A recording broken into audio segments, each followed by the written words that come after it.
Hello दोस्तों, कैसे हैं आप। आज की कहानी का नाम है सम्मान। रूपाली और दीपाली दोनों बहनें छोटे भाई के बेटे के मुंडन संस्कार में आई थी। माँ और भाभी दोनों ही काम में व्यस्त थी, पर मेहमानों से भरा हुआ था।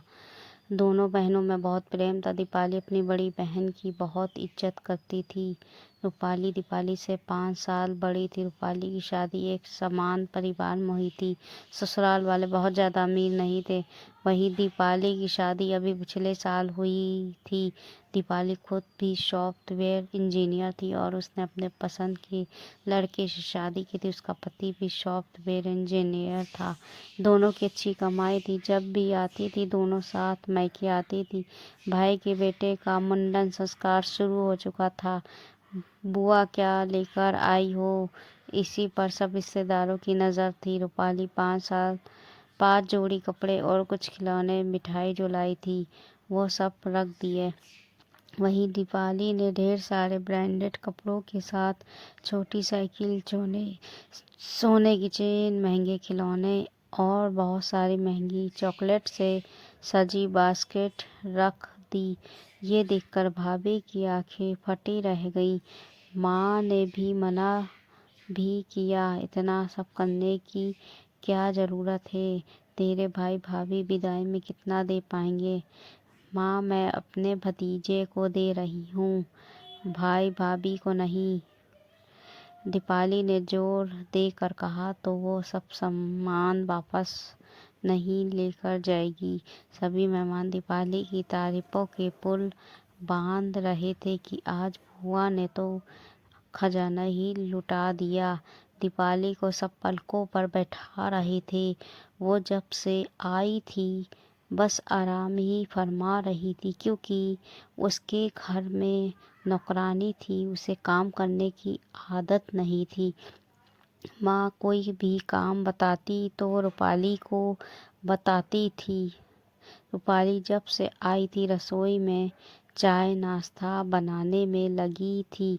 भाभी तो बच्चों को संभालने में लगी थी और माँ से ज़्यादा काम होता नहीं था, थक जाती थी।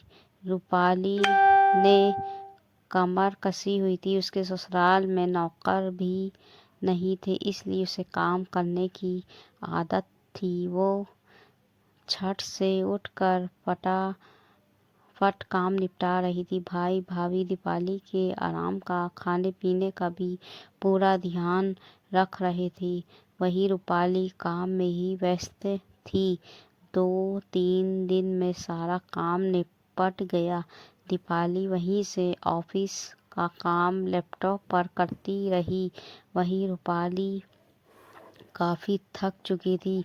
उसे तो ससुराल जाकर भी फिर से काम करना था। अगले दिन विदाई होनी थी। भाभी ने दोनों नंदों के लिए सामान मिठाई बांधी और लिफाफे पकड़ा दिए और साड़ियाँ भी रख दी।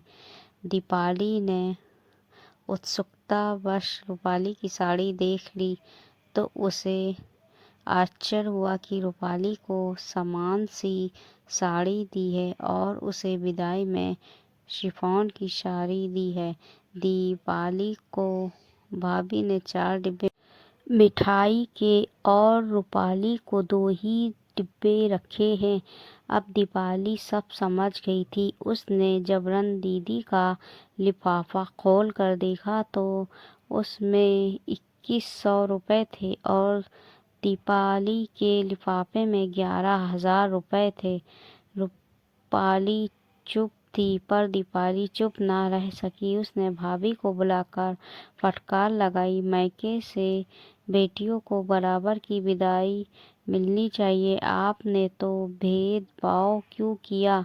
वो दीपाली दीदी, आप रूपाली दीदी से ज़्यादा अपने भतीजे के लिए लाए थे, इसलिए आपको ज़्यादा दिया है, भाभी ने हिचकते हुए कहा। भाभी, ये ठीक नहीं है। रूपाली दीदी इस घर की बड़ी बेटी हैं, वो खाली हाथ नहीं आई थी। उन्होंने अपने बजट से ऊपर ही खर्च किया था। आप ने मेरे लाए ब्रांडेड कपड़े और चेन की तो कीमत समझ ली। आपको लगा कि मैंने बहुत खर्च किया है, पर आपको रूपाली दीदी का काम नजर नहीं आया। पिछले 3 दिनों से मैं देख रही हूँ, उन्होंने रसोई और घर को संभाल रखा है। उन्होंने इतने मन से अपना घर संभाल कर काम संभाला, आपने आराम की भी परवाह नहीं की। बेटी होकर वो जब से आई किसी न किसी काम में लगी थी। उनका किया काम तो बेशकीमती है, आप उनको इसकी कीमत दे भी नहीं पाओगे। हम दोनों घर की बेटियां हैं। आपने जो रूपाली दीदी को विदाई में दिया है उतना ही है, लेकर मैं जाऊंगी। रूपाली चुपचाप सुन रही थी।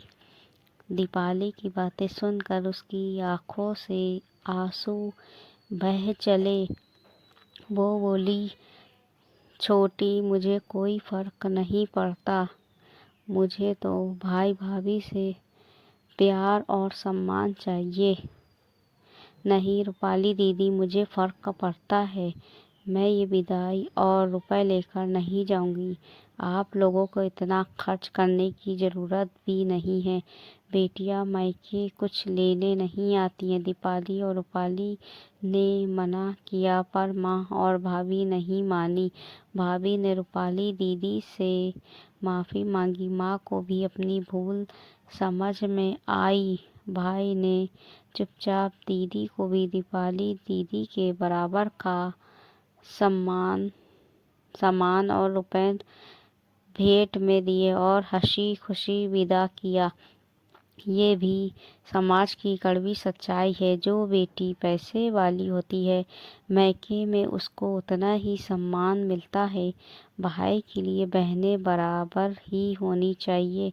भाभी को हर ननद को समान रूप से सम्मान देना चाहिए। हर जगह रिश्तों को बस पैसों के तराजू में तौल कर देखा जाता है, ऐसा नहीं होना चाहिए। बेटियां तो मायके वालों के लिए बराबर होनी चाहिए। उन्हें भेंट भी समान मिलनी चाहिए और सम्मान भी। दोस्तों, ये थी हिंदी कहानी। अच्छी लगी तो हिंदी कहानी को लाइक ज़रूर कर दीजिएगा।